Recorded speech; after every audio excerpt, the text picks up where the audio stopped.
Iniciamos esta emisión de Salud y Previsión 110, producido por el doctor Julio Jacín y Horacio Montenegro. Y tenemos como invitado al doctor Luis Peña Núñez, anestesiólogo, expresidente de la Regional del Distrito del Colegio Médico Dominicano, y con gusto conversaremos con él acerca de los temas de actualidad y también otros relacionados a su especialidad. Buenos días, doctor Peña. Buenos días, doctor. Saludos, muy buenos días. Qué gusto estar aquí otra vez en este medio. Un placer enorme, don Julio. Doctor, fuera de el proceso de anestesia de un paciente, que es una rutina interesante porque el cirujano fija el paciente, lo interna, pero hemos avanzado en eso y el anestesiólogo ve al paciente antes de dormirlo y conversa con él, le pregunta alguna cosa. Ese proceso previo a la cirugía, ¿en qué consiste?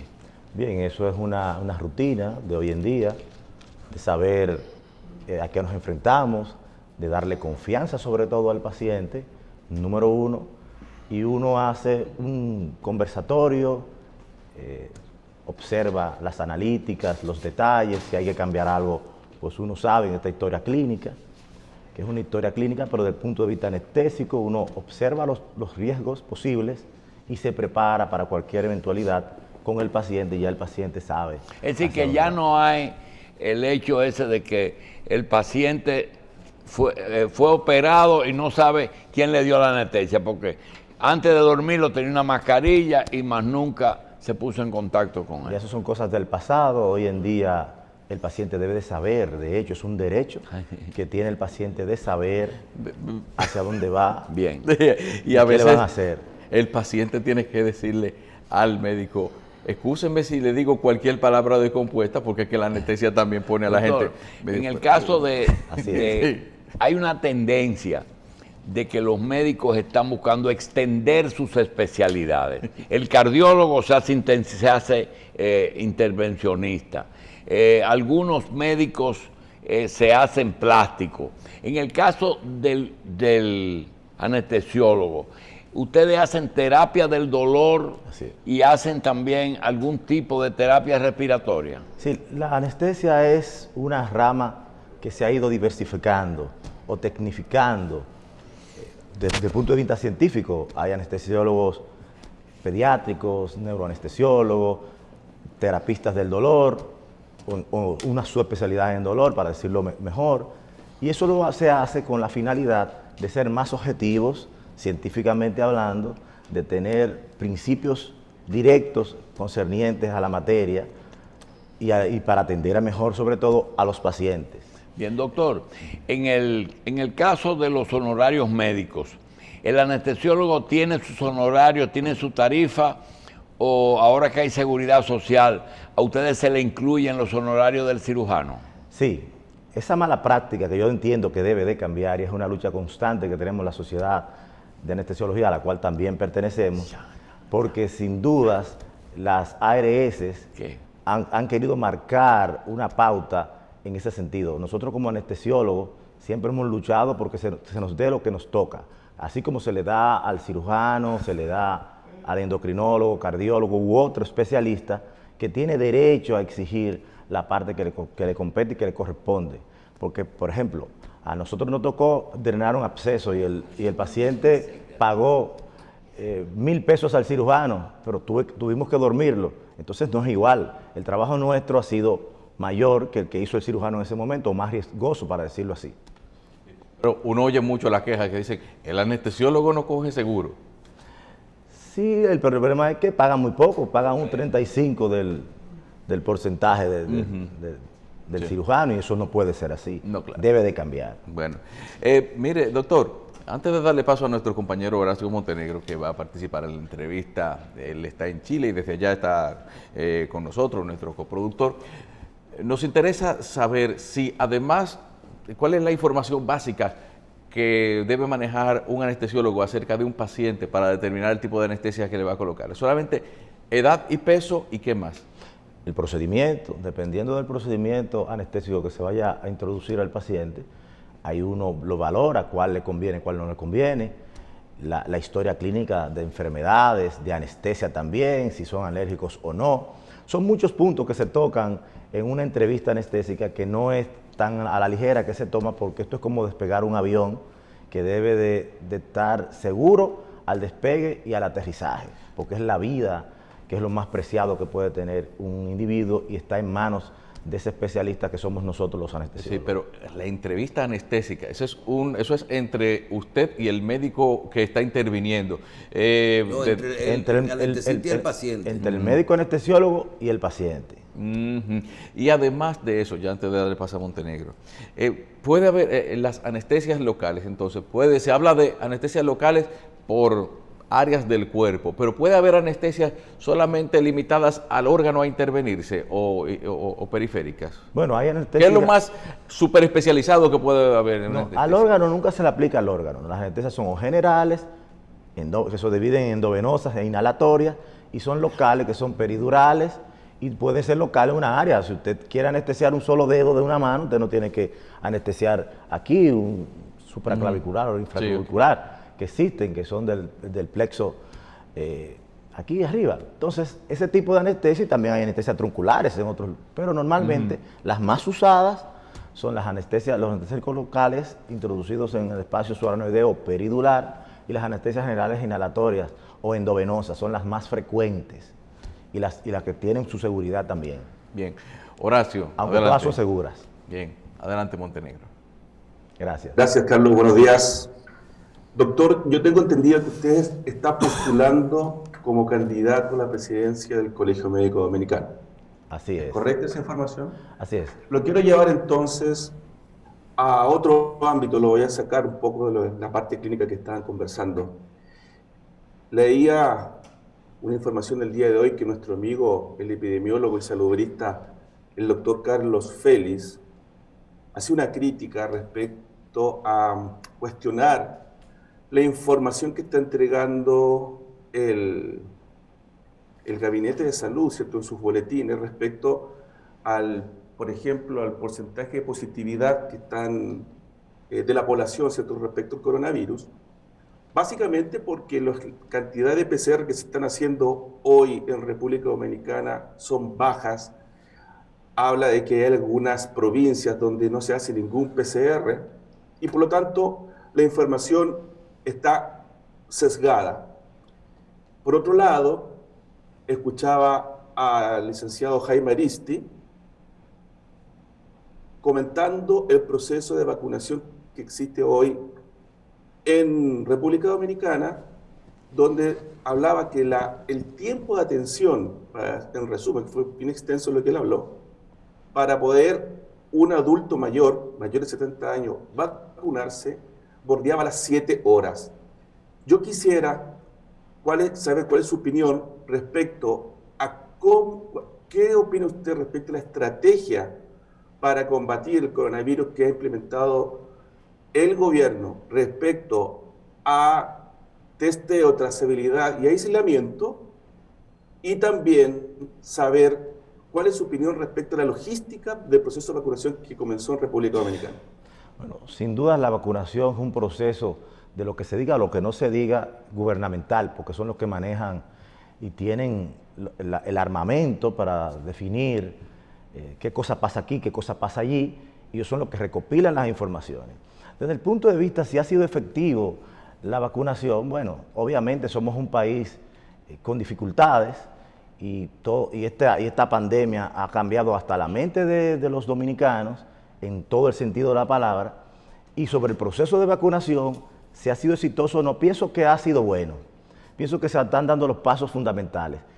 ¿Que hay una deficiencia en vacunas? Obviamente, no tienen los centros de vacunaciones, además está la demanda, la gran demanda y la poca disponibilidad. Eso ha afectado el desenvolvimiento y quizás la logística y la altera. Y los dominicanos todos quieren vacunarse. Los dominicanos han sido muy insistentes en obtener su vacuna, y yo pienso que en ese sentido, bueno, el gobierno debe de ir mejorando al momento que implementa esos dispositivos de distribución o disposición de la vacuna, y por ende, obviamente, vemos que hay ciertas debilidades que deben de de mejorarse, obviamente. ¿Usted entiende entonces que, el tiempo que se está demorando un adulto mayor, insisto, mayor de 70 años, según lo que informaba Jaime Aristi, el tiempo de 7 horas es un proceso que se está llevando bien? ¿O usted entiende que hay que hacer mejoras en el proceso de logística para la vacunación de los ciudadanos? Pues obviamente, está malísimo. O sea, un adulto mayor no debería tener una prioridad número 1 o A. De hecho, pudieran administrar lugares o locaciones donde ese adulto mayor pueda ir. Segundo, pudiera haber logística vía telefónica, vía web. Hay muchas formas y está la tecnología, que yo pienso que somos abanderados de esa tecnología, y se le puede permitir al adulto mayor acceder con prioridad de forma VIP. Yo pienso que no es correcto que un adulto mayor esté tanto tiempo, porque eso también va en detrimento de su propia salud, porque la mayoría de los adultos mayores padecen de enfermedades. Debe tener prioridad, priorizarse, ser VIP. Eso debe ser lo correcto y eso es posible. Eso no hay que ser magos, no hay que tener una ideología científica. Eso es cuestión de coordinar y de dedicar mejores espacios y mejor momento y prioridades al adulto mayor, como se le hace en los bancos y en muchos otros lugares. Yo pienso que llegó un adulto mayor, pues priorizarlo. No hay espacio aquí, pues entonces ordenar y coordinar vía telefónica, como quieran, por las vías que se quiera, para facilitarle a ese adulto mayor su asistencia y su rapidez y retorno a su casa. Doctor, en el caso de la anestesia, que pasamos el tema al colegio médico, con lo que tiene que ver con anestesiología y el COVID, ya, por ejemplo, ¿se hacen procedimientos de pacientes con COVID? Claro, todo el tiempo se ha hecho. De hecho, nosotros todo el tiempo. Yo veo que ya los hospitales se activaron y que están haciendo todo tipo de procedimientos. Por ejemplo, si un paciente llega con una emergencia y tiene COVID, esa emergencia, ¿se le hace una intervención quirúrgica? Claro, si es una emergencia, independientemente de lo que esté pasando, es una emergencia. O sea, la misión es proteger la vida en el momento. Y las emergencias, nosotros tenemos nuestros protocolos también, y en anestesia hay protocolos para COVID, para paciente COVID. Porque un paciente COVID es un paciente que tiene una enfermedad que puede incapacitarlo o no, pero si es una emergencia, la palabra lo dice. Y cuando no hay emergencia, doctor, ¿establecieron ustedes en el área, por ejemplo, quirúrgica y anestesia, un tipo de protocolo de presentar una prueba, algún tipo de cuarentena obligatoria de saber para que un paciente estar seguro que está negativo del COVID? Sí, antes de un paciente someterse a cualquier procedimiento quirúrgico se le pide una prueba PCR negativa. Pero siempre consideramos que todos los pacientes tienen COVID. Siempre se considera que todos los pacientes tienen SIDA. O sea, es una consideración que el anestesiólogo siempre considera que tiene. ¿Siempre? Doctor. Siempre. Usted se tiene que cuidar siempre. Y ahora con COVID usted tiene una prueba PCR, pero usted también tiene que tener los cuidados para no contagiarse, porque pudiera ser negativo y estar positivo. Entonces todas las pruebas no son 100% fiables, nunca son fiables, y nosotros lo sabemos que la PCR pudiera dar negativo o un falso negativo o un falso positivo, que es poco frecuente el falso positivo, pero pudiera desencadenar, tomarse la prueba hoy y mañana por tener la contaminación e ir a cirugía pasado mañana. Y en ese lapso nosotros siempre tenemos ese cuidado. Decía el... Doctor. Sí, le escucho.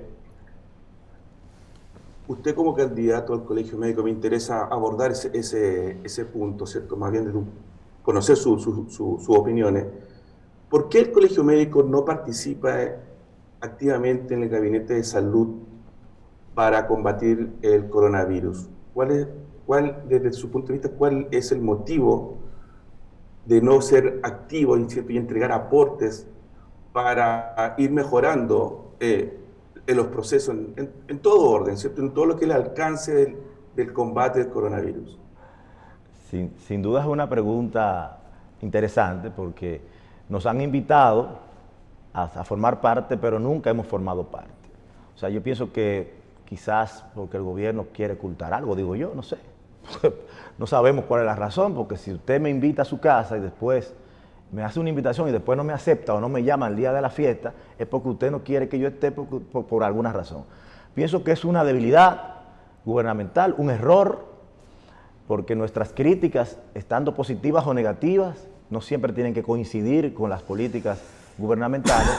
Sin embargo, es una voz. Entonces nosotros como colegio médico no nos invitan y luego nosotros emitimos un juicio y el gobierno le preocupa o le molesta ese juicio. Bueno, pero usted no nos invitó a su fiesta, usted no nos invitó a discutir el tema aquí, entonces obviamente usted tampoco puede impedirme que mis conceptos puedan ser emitidos porque usted no tuvo la cortesía de invitarme a formar parte de ese problema para solucionarlo. Los diálogos, ¿ha habido diálogos, acercamientos y alguna sugerencia aceptada del gobierno por parte del Colegio Médico en la aplicación de la vacunación? Sí, recientemente estuvimos en el Palacio y yo soy parte de la comisión presidencial del Colegio Médico, junto al presidente del Colegio Médico, doctor Waldo Suero, y sí, ha habido mucho acercamiento. Ha habido acercamiento desde el punto de vista, por ejemplo, para las vacunas. Antes de la vacuna, nosotros nos pusimos de acuerdo. Por eso el Colegio Médico apoyó tanto a la vacuna que tenemos a disponibilidad, según la Junta Directiva y el presidente del Colegio Médico, todos los centros. La sede central tiene un centro de vacunación. Y eso pasa cuando los gobiernos se ponen de acuerdo con los gremios. Y ahí están los detalles. Nosotros tenemos un centro de evacuación que empezó el viernes pasado y tiene toda esta semana con propensión a que siga más adelante.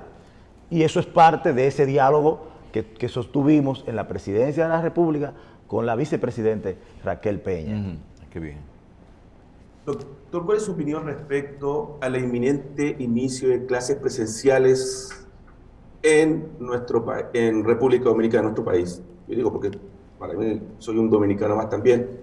Se lo pregunto porque aquí en Chile, donde yo estoy en este minuto, sí, el lunes comenzaron con clases presenciales y a los 2 días de haber iniciado las clases presenciales tuvieron que cerrar 2 colegios justamente por contaminación de COVID por parte de los alumnos, porque en el proceso de vacunación que tenemos aquí ya llevamos más de 3 millones de personas vacunadas y ya todo, ¿cierto? La línea de que son profesores ya se encuentran inoculados.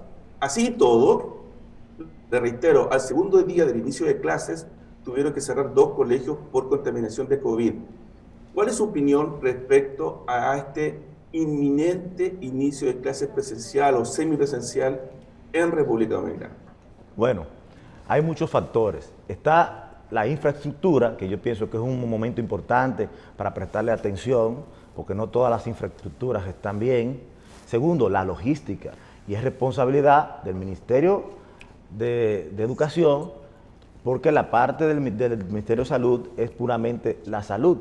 Deben tomarse muchos parámetros. De hecho, tengo entendido que ya hay una logística. Ahora, la logística debe de ser apropiada para que no pasen esos disturbios que pasaron, que usted dice, porque, por ejemplo, en España hay un proceso válido de cómo entran, cómo salen, de cómo están. En Estados Unidos igual, en escuelas de Nueva York, donde hay una clase virtual, utilizando la telemática, el webinar y todos esos procesos tecnológicos, que están muy bien.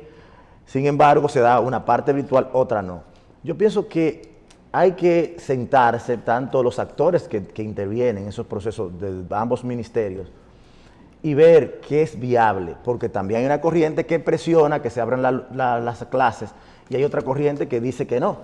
Entonces, en ese marco, nosotros como sabemos, como somos como dominicanos, hay que embarcarse a utilizar medidas preventivas reales, viables, potables, y teniendo en cuenta la tasa de contagio, que ha sido alta. Sin embargo, la tasa que ha sido por encima de los 12%, sin embargo, la tasa de letalidad es baja, lo que significa que hemos aprendido. Aún así, usted sabe que la idiosincrasia del dominicano, en muchas ocasiones, el dominicano a veces no hace ni cuarentena, desobedece las reglas. Usted ve los sectores populares de este país que ya no, sin mascarilla, eso es como frecuente. y se pudiera haber dado lo que se llama inmunización comunitaria o de rebaño, y eso también influye porque este país tiene una tasa de contagio de más de 200 y algo de personas, lo que te dice a ti que es alta concerniente a la población. Bien.